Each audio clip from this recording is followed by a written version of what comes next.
একটি প্রস্তাব করব আগামী 24 ঘন্টার মধ্যে আমরা একটি অন্তর্বর্তীকালীন জাতীয় সরকারের প্রস্তাব করব। এক দফা দাবিটি ছিল শেখ হাসিনার পতন এবং ফ্যাসিবাদী ব্যবস্থার বিলোপ। আমরা মনে করি যে এই ফ্যাসিবাদী ব্যবস্থা থাকলে আবারও দেশে শেখ হাসিনার জন্ম নিতে পারে, আবারও যে কোনো সরকার ফ্যাসিবাদী কিংবা স্বৈরাচারী রূপ ধারণ করতে পারে। আমরা শেখ হাসিনার পতনকে আমাদের একটি প্রাথমিক বিজয় হিসেবে মনে করি এবং চূড়ান্ত বিজয়ের জন্য আমাদের আন্দোলন চলমান থাকবে। আমাদের যে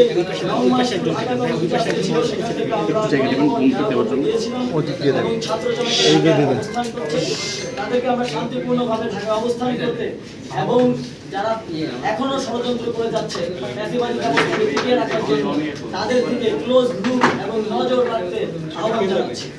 এই মুহূর্তে আপনাদের সামনে বক্তব্য এবং কিছু নীতিগত সিদ্ধান্ত জানাবেন, পেশ করবেন আমাদের আন্দোলনের অন্যতম প্রধান সমন্বয়ক মোহাম্মদ নাহিদ ইসলাম। আজকের ছাত্র মাধ্যমে এই ফ্যাসিস্ট হাসিনার পতন করা হলো। এই ছাত্র নাগরিক অভ্যুত্থানটিকে আমরা আমাদের যে আন্দোলনের শহীদ এবং হতাহত এবং মুক্তিকামী ছাত্র জনতাকে উৎসর্গ করছি। আমাদের এক দফা এবং কমিটমেন্টটি আমরা এই মুহূর্তে স্মরণ করিয়ে দিচ্ছি। আমাদের এক দফা দাবিটি ছিল স্বৈরাচারী শেখ হাসিনা সরকারের পতন এবং ফ্যাসিবাদী ব্যবস্থার বিলোপ। কারণ আমরা মনে করি যে কেবল ব্যক্তিকে সরালেই সমস্যার সমাধান হবে না, বরং যেই রাষ্ট্রীয় কাঠামোর মধ্য দিয়ে এই ধরনের ফ্যাসিজম তৈরি হয় সেই কাঠামোরও বিলোপ করে একটি নতুন বাংলাদেশ, একটি নতুন রাজনৈতিক বন্দোবস্ত আমাদের করতে হবে।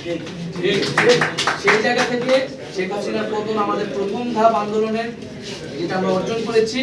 এখন আমরা দ্বিতীয় ধাপের দিকে আমাদেরকে যেতে হবে।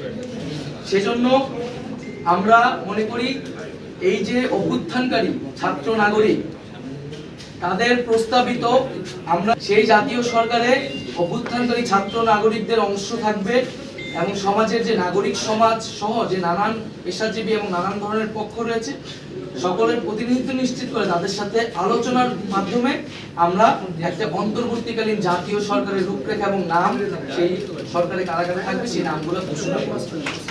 কারণ আপনারা সকলেই জানেন যে আমরা আসলে গত কয়েকদিন ধরে খুবই ব্যাপক নিরাপত্তাহীনতার ভিতরে ছিলাম, যোগাযোগ থেকে বিচ্ছিন্ন ছিলাম।